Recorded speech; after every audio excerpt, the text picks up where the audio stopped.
वायव्य संहिता शिव पुराण। ओम नमः शिवाय। वायव्य संहिता पूर्वार्ध प्रारंभ। प्रथम अध्याय पुराणों और विद्यावतार का वर्णन। व्यास जी कहते हैं, जो जगत की सृष्टि, पालन और संहार करने वाले हैं, उन भगवान शंकर को मैं प्रणाम करता हूँ, जिनकी शक्ति अद्वितीय है, जो संसार की हर वस्तु में विद्यमान है अर्थात सर्वव्यापक है।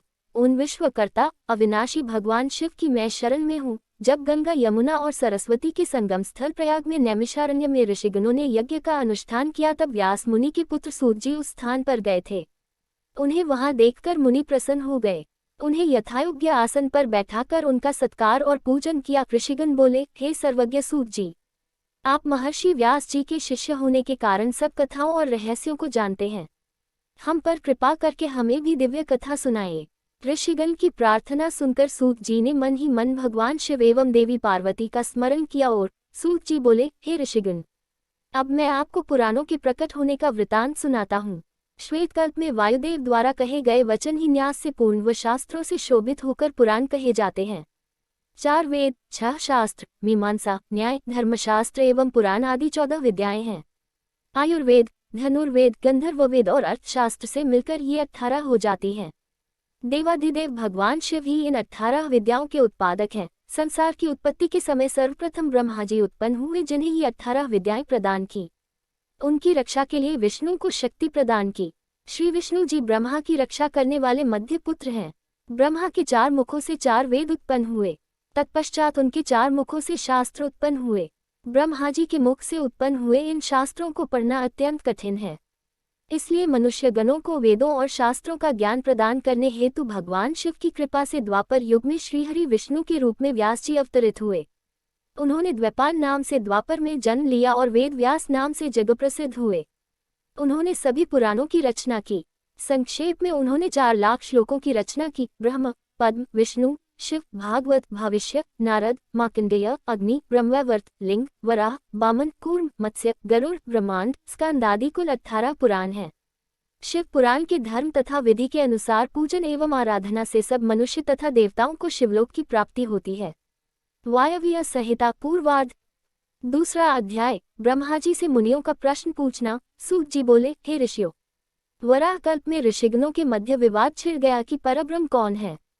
जब इस बात का निर्णय न हो सका, तब सब ब्रह्मा जी के पास गए। उन्होंने ब्रह्मा जी को प्रणाम करके उनकी स्तुति आरंभ कर दी। तब ब्रह्मा जी ने उनसे पूछा, हे ऋषिगण, आपके यहाँ आने का क्या प्रयोजन है। ब्रह्मा जी के प्रश्न को सुनकर ऋषिगण बोले, हे ब्रह्मा जी, हम संदेह रूपी अज्ञान के अंधेरे में पड़ गए हैं, इसलिए हम सब बहुत व्याकुल हैं। हम पर कृपा करके हमारे संदेह को दूर करें। हम सब यह जानना चाहते हैं कि अविनाशी, नित्य, शुद्ध चित स्वरूप परब्रह्म परमात्मा कौन है। अपनी लीला से संसार को रचकर इस संसार का सृष्टिकर्ता, पालनकर्ता और संहारकर्ता कौन है। ऋषिगणों का यह प्रश्न सुनकर ब्रह्मा जी ने त्रिलोकीनाथ कल्याणकारी देवाधिदेव महादेव जी का स्मरण करके उन्हें बताया। वायव्य संहिता पूर्वार्ध। तीसरा अध्याय नैमिषारण्य कथा। ब्रह्मा जी बोले, हे ऋषियों, जिसने ब्रह्मा, विष्णु और रुद्र सहित पूरे संसार को रचा है, जिनकी कृपा दृष्टि पाकर संसार के सभी प्राणी भयमुक्त हो जाते हैं, जो सब इंद्रियों के मूल हैं, जिनकी कृपा से मुझे प्रजापति पद प्राप्त हुआ है, जो सब पर शासन करने वाले हैं, जिनकी कृपा से सूर्य, चंद्र, अग्नि, बिजली सहित पूरा संसार प्रकाशित होता है, वे परम ब्रह्म और कोई नहीं, स्वयं शिव ही हैं। इनकी अनंत महिमा को कोई नहीं जान सकता। त्रिलोकीनाथ कल्याणकारी भगवान शिव ही निपुण, उदार, गंभीर, माधुर्य, मकरंद से सभी प्राणियों के स्वामी और अद्भुत लीला करने वाले हैं। उन्होंने ही इस संसार को उत्पन्न किया है।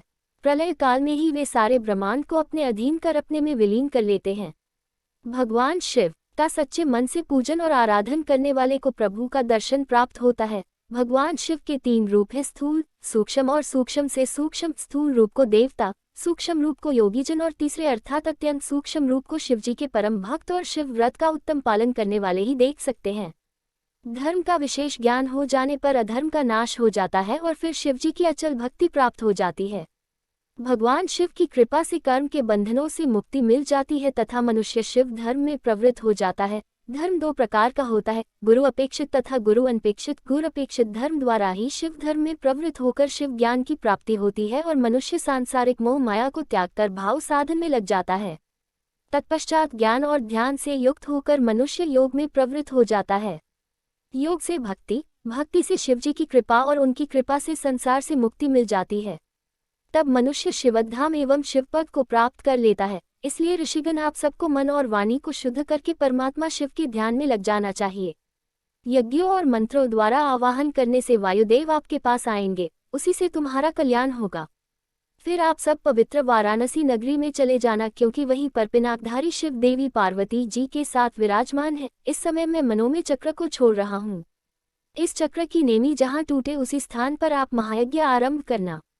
यह कहकर ब्रह्मा जी ने शिवजी का स्मरण करते हुए सूर्य के समान चमकते दिव्य अलौकिक चक्र को फेंक दिया। सब ऋषियों ने ब्रह्मा जी को प्रणाम कर चक्र के पीछे चलना आरंभ कर दिया। वह चक्र बहुत दूर चलकर एक बड़ी शिला से टकराया और उसकी नेमी टूट गई। तब वही स्थान नैमिषारण्य नाम से विख्यात हुआ। ऋषिगणों ने उसी स्थान पर महायज्ञ करने की दीक्षा ग्रहण की। एक समय की बात है, राजा पुरुरवा रानी उर्वशी के साथ विहार करता हुआ उस स्थान पर पहुंचा। पुरुरवा 18 समुद्र द्वीपों का स्वामी होते हुए भी उस भूमि को पाने के लिए ललचा गया। मोहित होकर वह उस भूमि को उनसे छीनने लगा। तब मुनिगण ने क्रोध में राजा पर कुशा का प्रहार किया और राजा को मार गिराया।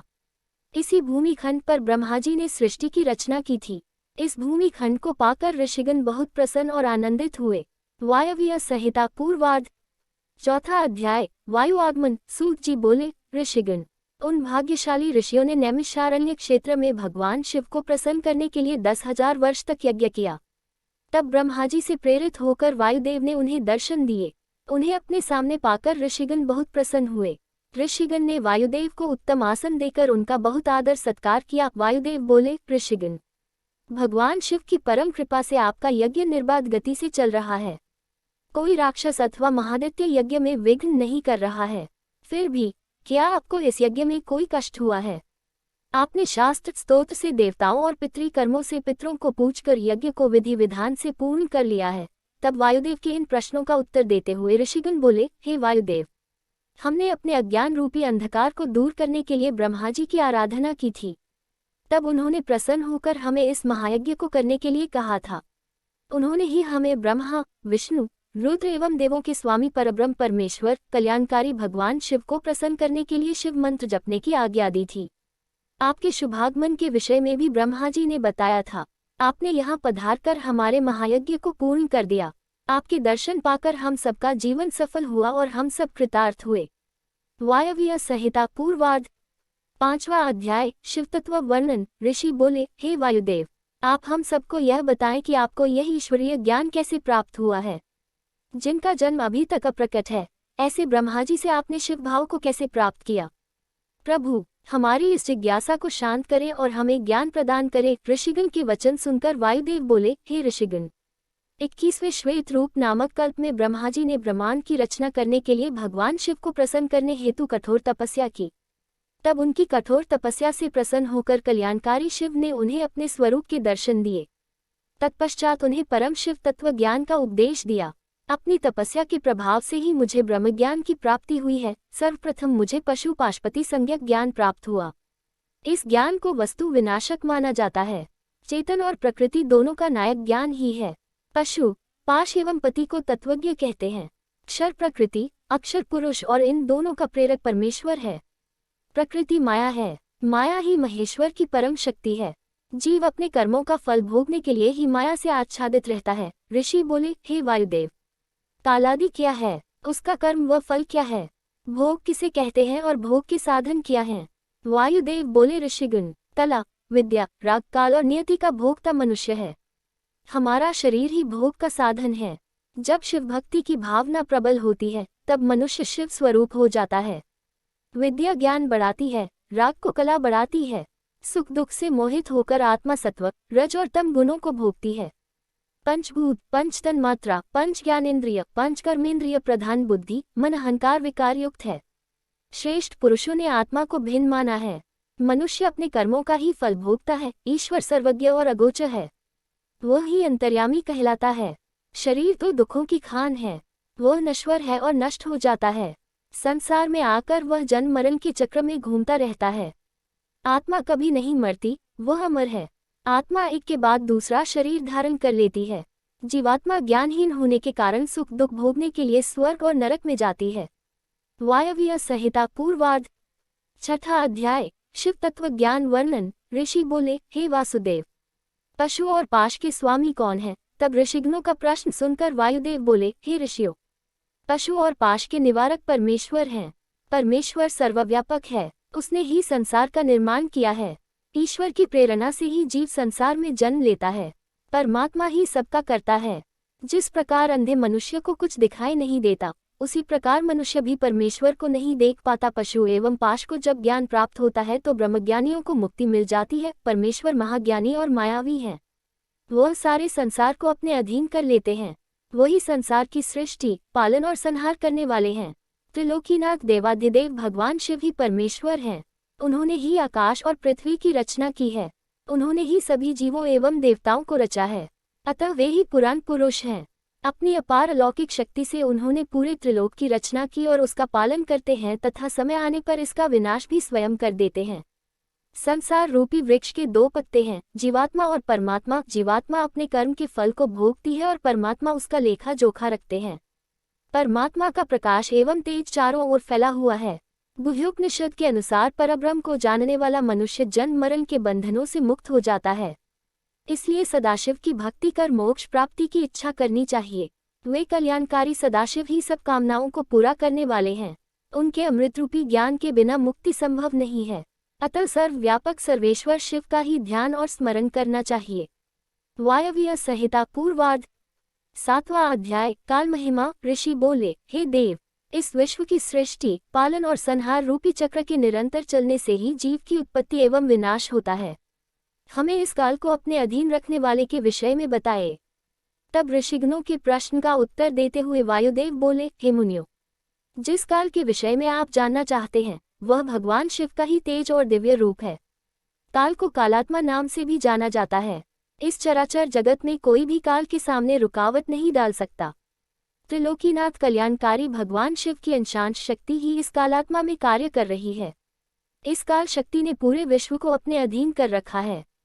यह काल सिर्फ भगवान शिव के ही अधीन है क्योंकि इसमें स्वयं शिव शक्ति विद्यमान है। इस काल को रोक पाना किसी के वश में नहीं है। कोई इसका उल्लंघन नहीं कर सकता। अपनी अथाह बल शक्ति के कारण ही यह त्रिलोक पर अपना अखंड राज्य कर रहा है। भगवान शिव की शक्ति से ही यह सब जीवों को उनके सुख दुख का फल देता है। काल के अनुसार ही वायु, धूप, ठंड और मेघ द्वारा जल प्रदान करता है। समय पर सूर्यदेव अपनी तेज किरणों से जगत को तृप्त करते हैं, खेतों में अन्न पैदा करते हैं तथा फल फूल प्रदान करते हैं। जब मनुष्यगण इस काल तत्व को भली भांति समझ लेते हैं तब उन्हें परमेश्वर शिव के दर्शन प्राप्त होते हैं। काल के स्वरूप को जान लेने पर ही शिव कृपा से काल का अतिक्रमण किया जा सकता है। इसे ही तो अमरता कहते हैं, यही मुक्ति है। वायव्य संहिता पूर्वार्ध 8वां अध्याय। त्रिदेवों की आयु। ऋषिगण बोले, हे वायुदेव, अब आप हम पर कृपा करके आयु का परिमाण और संख्या के बारे में बताए। वायुदेव बोले, हे ऋषिगण, प्रलय काल आने तक की अवधि ही पूर्ण काल की अवधि है। 15 निमेष की काष्ठा होती है। 30 काष्ठाओं का एक मुहूर्त अर्थात दिन रात, 15 दिन रातों का एक पक्ष होता है। इस प्रकार महीने में 2 पक्ष, शुक्ल पक्ष और कृष्ण पक्ष होते हैं। पितरों के दिन और रात क्रमशः शुक्ल पक्ष और कृष्ण पक्ष होते हैं। 6 महीने का एक अयन होता है। 2 अयन पूरे होने पर 1 वर्ष पूरा हो जाता है। मनुष्यों का 1 वर्ष देवताओं के 1 दिन और रात के बराबर होता है। मनुष्यों की 1 अयन के दक्षिण होने पर दक्षिणायन अर्थात देवताओं की रात और उत्तर होने पर उत्तरायण अर्थात देवताओं का दिन होता है। इस प्रकार मनुष्यों के 308 वर्ष पूरे होने पर देवताओं का 1 वर्ष पूरा होता है। देवताओं के वर्षों से युगों की गणना होती है। सत्ययुग, त्रेतायुग, द्वापरयुग और कलियुग नामक 4 युग कहे गए हैं। इसमें सतयुग देवताओं के 4 सहस्र वर्षों का होता है, जिसमें 400 वर्ष संध्या तथा 400 वर्ष संध्यांश के होते हैं।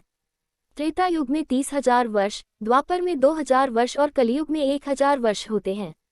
चारों युगों के 1,000 वर्ष बीतने पर एक कल्प पूरा होता है। 71 चतुर्युगी का एक मनवंतर होता है। ब्रह्मा जी का एक दिन एक कल्प के बराबर होता है। 8,000 वर्षों का एक वर्ष और 8,000 वर्षों का एक युग होता है। हजारों वर्षों का एक सवन बनता है। ब्रह्मा जी की आयु 30,000 सवन का समय बीतने पर पूरी हो जाएगी। इस प्रकार ब्रह्मा जी की पूरी आयु श्रीहरि विष्णु के एक दिन के बराबर है। श्रीहरि विष्णु की आयु रुद्र के एक दिन के बराबर मानी गई है। रुद्र की आयु पूरी होने पर ही काल की गणना पूरी होती है। त्रिलोकीनाथ भगवान शिव की कृपा से ही 5,40,000 वर्षों की उनकी आयु में सृष्टि का आरंभ से अंत हो जाता है, परंतु भगवान शिव अविनाशी हैं। काल उनको अपने वश में नहीं कर सकता। ईश्वर का एक दिन सृष्टि की उत्पत्ति तथा रात उसका संहार होती है। वायव्य संहिता पूर्वार्ध 9वां अध्याय प्रलयकर्ता का वर्णन। वायुदेव बोले, ऋषिगण, सबसे पहले परब्रह्म से शक्ति उत्पन्न हुई। वह शक्ति माया कहलाए और उससे ही प्रकृति पैदा हुई। भगवान शिव की ही प्रेरणा से यह सृष्टि उत्पन्न हुई। इस सृष्टि की उत्पत्ति अनुलोम और वृत्तिलोम से इसका नाश होता है। यह जगत 5 कलाओं से पूर्ण एवं अप्रकट कारण रूप है। इसके मध्य में आत्मा अनुष्ठित है। त्रिलोकीनाथ देवाधिदेव महादेव शिव ही सर्वज्ञ, सर्वशक्तिमान, सर्वेश्वर और अनंत हैं। वे सदाशिव ही सृष्टि की रचना, पालन और संहार करते हैं। सृष्टि के आरंभ से समाप्त होने तक ब्रह्माजी के 100 वर्ष पूरे होते हैं। ब्रह्माजी की आयु के 2 भाग प्रथम परिद्ध और द्वितीय परिद्ध हैं। इनकी समाप्ति पर ब्रह्माजी की आयु पूरी हो जाती है। उस समय अव्यक्त आत्मा अपने मध्य कार्य को ग्रहण कर लेती है। अव्यक्त में समावेश होने पर उत्पन्न विकार का संहार करने के लिए प्रधान तथा पुरुष धर्म सहित रहते हैं। सत्वगुण एवं तमोगुण से ओतप्रोत दोनों प्रकृति पुरुष व्याप्त हैं। जब ये दोनों गुणों में समान हो जाते हैं तो अंधकार के कारण अलग नहीं हो पाते। तब शांत वायु द्वारा निश्चल होता है। अद्वितीय रूपधारी महेश्वर अपनी माहेश्वर रूप रात्रि का सेवन करते हैं। प्रातःकाल में महेश्वर अपनी योग शक्ति द्वारा प्रकृति पुरुष में प्रविष्ट हो जाते हैं। तब वे दोनों में क्षोभ उत्पन्न कर देते हैं। तब उनकी आज्ञा से चराचर जगत में सभी प्राणियों की उत्पत्ति होती है। वायव्य संहिता पूर्वार्ध 10वां अध्याय सृष्टि रचना वर्णन। सर्वप्रथम ईश्वर की प्रेरणा पुरुष रूप में अधिष्ठित अव्यक्त, बुद्धि व विकार उत्पन्न हुए। उसके पश्चात सर्वरूप रुद्र, विष्णु और ब्रह्मा नामक 3 देवताओं की उत्पत्ति हुई। इनका मुख्य कार्य सृष्टि का सृजन, पालन और संहार है। ये ईश्वरत्व युक्त हैं। एक कल्प समाप्त होने पर जब दूसरा कल्प आरंभ हुआ तब सर्वेश्वर शिव ने सबको सृष्टि के कार्य सौंपे। ये तीनों देवता एक दूसरे से पैदा होकर एक दूसरे को धारण करते हैं। ब्रह्मा, विष्णु और रुद्र एक दूसरे का अनुसरण एवं प्रशंसा करते हैं। प्रधान से प्रथम वृद्धि, ख्याति, बुद्धि एवं महत्व पैदा हुए। क्षोभ से 3 प्रकार के अहंकार उत्पन्न हुए। अहंकार से 5 महाभूत तन्मात्रा इंद्रियां पैदा हुईं। सत्वगुण से सात्विक तत्व की उत्पत्ति हुई। तमोगुण अहंकार 5 महाभूत पंच तन्मात्रा से उत्पन्न 11वां मन गुण से 2 प्रकार का होता है। प्राणियों में 2 प्रकार के गुण होते हैं। समस्त प्राणियों में आदि भूत होता है। उससे आकाश व आकाश से स्पर्श गुण की उत्पत्ति होती है। स्पर्श गुण से वायु, वायु से रूप गुण, रूप से तेज, तेज से रस गुण, रस से गंध गुण व गंध से पृथ्वी की उत्पत्ति होती है। फिर इन पंचमहाभूतों से सारा संसार निर्मित होता है। महदादिक से एक विशेष अन्न की उत्पत्ति होती है। तब ब्रह्मा उस अन्न में वृद्धि पाकर ब्रह्मा नाम से क्षेत्रज्ञ जाता है। यही सर्वप्रथम शरीरधारी पुरुष है। ये तीनों गुणों को अपने अधीन रखते हैं। इन्हीं 3 गुणों के कारण वे अपने शरीर के 3 विभाग कर देते हैं। सृष्टि कार्य में ब्रह्मा, पालन में विष्णु एवं संहार कार्य में रुद्र कार्य करते हैं। उस विराट नायक का गर्भ बंधन सुमेरु पर्वत से होता है। समुद्र का जल उसका गर्भाशय है एवं इस अंड में लोक निवास करते हैं। इन लोकों में सूर्य, चंद्र, नक्षत्र, वायु का निवास है। जल इस अंडे को ढक कर रखता है। जल से 10 गुना तेज, तेज से 10 गुना वायु, वायु से 10 गुना आकाश उस आदिभूत को ढक कर रखता है। फिर महतत्वादी, महतत्वादी को प्रकृति चारों ओर से ढकी रहती है। इन 7 आवरणों में अन्न रहता है। इस प्रकार ये 8 प्रकृतियां हैं। अव्यक्त द्वारा ही संपूर्ण संसार निर्मित हुआ है और उसी में विलय भी हो जाता है। काल के अधीन गुण भी सम और विषम होते हैं। गुणों की कमी अथवा विशेषता होने पर सृष्टि की रचना होती है और इनका समानत्व होने पर प्रलय हो जाता है। ब्रह्मा की यही योनि है और यह अंड ही ब्रह्मा का निश्चयात्मक क्षेत्र है। प्रकृति सर्वगामिनी है जिसमें सहस्र अंड रहते हैं। उन अंडों में चतुर्मुख विष्णु, ब्रह्मा एवं रुद्र को प्रकृति रचती है। ये तीनों शिवजी की समीपता पाकर स्थिर रहते हैं। व्यक्त से अव्यक्त, अव्यक्त से अंड और अंड से ब्रह्मा उत्पन्न होकर संपूर्ण लोक की रचना करते हैं। सृष्टि की रचना और प्रलय काल में उसका नाश तो परमेश्वर की लीला है।